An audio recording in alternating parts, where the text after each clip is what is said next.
একটা নৃশংস একটা হত্যাকাণ্ড। একটা অটো চালক, তার নাম হইতেছিল নাইম, তার বয়স 15 বছর। তার জীবনের প্রদীপ জ্বালার আগেই তাকে নৃশংসভাবে হত্যা করছে।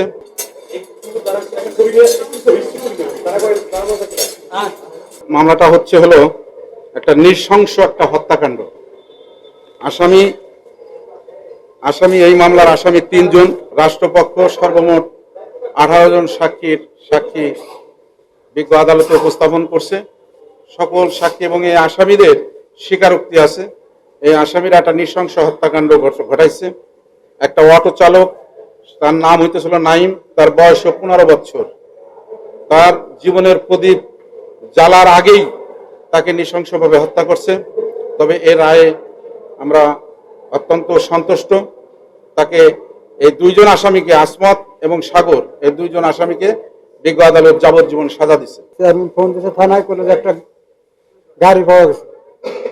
যা দেখি কি লোকজন হইলো, আমার বাইসকে বসতে আছে, করলো যে আমাদের এই গাড়ি কিন্তু গাড়ি আছে, কিন্তু এই ড্রাইভার নাই। ওই ড্রাইভার এই যারা গাড়ি মাইরে বাড়ি খবর নিচে থুয়ে তারপর গাড়ি বেশ করে হইলো ধরা খাইছে।